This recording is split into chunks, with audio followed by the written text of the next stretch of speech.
Arabantsika rehetrarehetra mino Andria Mijoro avy amin'ny Exceller. Ny asanay dia manampy ny ekipa anatin'ny orinasa anankiray mba ho tsaratsara kokoa hatrany ny fomba fiasany ary ho tratra mihoatra mihitsy arany izay tanjona napetraka zareo.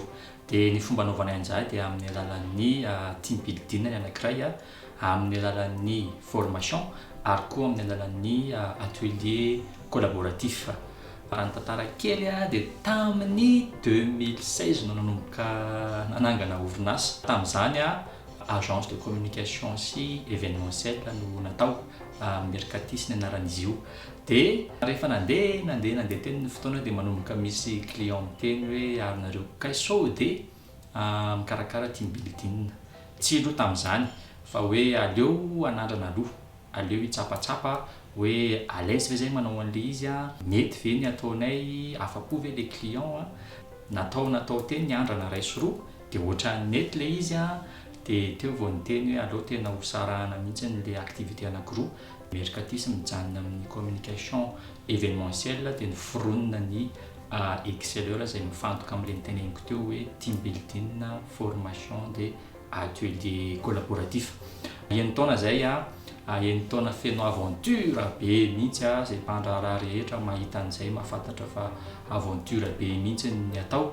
Dia tanatin'izay mba tiako hifampizarana kely amintsika ho anareo izay mety hoe te hirotsaka amin'ny fandraharahana, mety koa hifampizarana kely fahatsiarovana ho an'izay efa ao anatin'ny fandraharahana. Zavatra telo ny tena nanamarika anahy tao anatin'izay eny taona izay. Voalohany tiako hifampizarana dia tia hoe matetika tsika rehefa resaka ny olona vao te hanangana dia rehefa anontaniany aminao dia hoe inona ilay tena azahoana vola be, inona ilay tena mampatafa be, dia lasa any no hifantohana. Tanatin'izay koa zaho koa nanandrakandrana zavatra izay mandalo teo fa au final ilay izy rehefa zavatra tsy tiana dia tsy tafavoaka.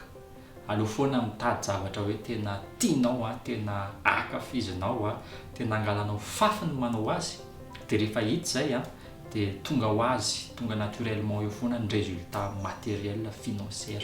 Ho anay manokana tena ny amin'ny resaka team building sy formation sy ny atelier, mahafinaritra anay mikarakaran'izy io alohany.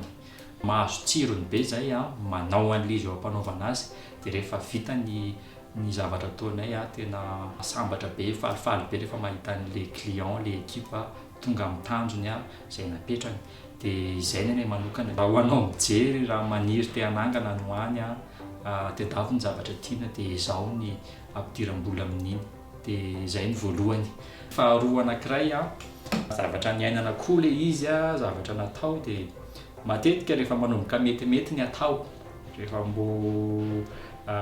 dépassé zany les période mafimafy kely amin'ny rehefa vao manangana iny dia metimety ny atao dia tady atoritory amin'izay, tady atoritory hoe efa tena zay amin'izay zao ny fantatry ny olona, zay ny leader, zay no voalohany foana rehefa tonga amina secteur anankiray. Dia iny erreur be anankiray izay tena natao satria na leader anao amin'ny secteur anao na enao rery no manao ny zavatra io amin'ny toerana izay misy anao, tsy tokony atoritory mihitsy satria concurrence misy, ny zavatra izay nety omaly tsy voatery ento intsony androany, izay tsara omaly efa tsy tsara intsony androany, dia izay performance omaly efa mila dépassena amin'ny androany. Izay ny zavatra anankiray hoe eo amin'ilay antsoina hoe amélioration continue. Na tsara tokony inona ary ny atao, na efa mipetraka toy inona ary amin'ny autorité, tsy maintsy misy foana aspect afaka hatsaraina. Ninona mety ho ressources humaines, mety ho resaka coût, mety ho resaka processus, mety ho resaka fonctionnement interne, mety ninona mety ho communication externe, misy foana tsy maintsy zavatra hatsaraina. Dia izay anisan'ny asantsika mpandraharaha, mitady maraina, atoandro, hariva, alina hoe inona indray ny afaka ampatonga ny servisiko na ny produit-ako mafy kokoa, tsara kokoa, mora ampiasaina kokoa, mora fantatry ny olona kokoa. Izay principe anankiray izay tokony tsy ho adino ilay izy na vao manomboka na ho antsika efa ao anatiny ny amélioration continue hatrany n'aiza position anao amin'ny marché. Ny anankiray farany izay niteneniko moa tany amin'ny voalohany hoe aventure be le taona izay, dia amin'ny maha aventure anazy dia misy ambony, misy ambany, misy tsara, misy tsy dia tsara, misy zavatra mahafinaritra, misy zavatra tsy mahafinaritra. Dia ny any ataoko dia hoe ankafizo milay foana ninona miainga eo reveo manja foana satria ninona amélioration continue ataonao tsy maintsy misy foana ilay imprévu, tsy maintsy misy foana ilay client mila vanina, tsy maintsy misy foana ilay mpiara-miasa izay tsy voatery araka ny eritreretinao ny fomba ataony tsy maintsy misy foana zavatra marobe tsy hampozina. Dia aza mora kizitina, aza mora makalagy fa tsy ho ela velona eo satria manko ty asantsika ity ho atao mandritra ny 20 taona, mandritra ny 30 taona ka raha isaky ny adiny iray ianao dia hiferinayna vetivetika dia hamoy fo. Izy ity manko ny antsika tsy hoe course na 100 mètres fa marathon mandritra ny fotoana ela be dia tsy ho nyaina.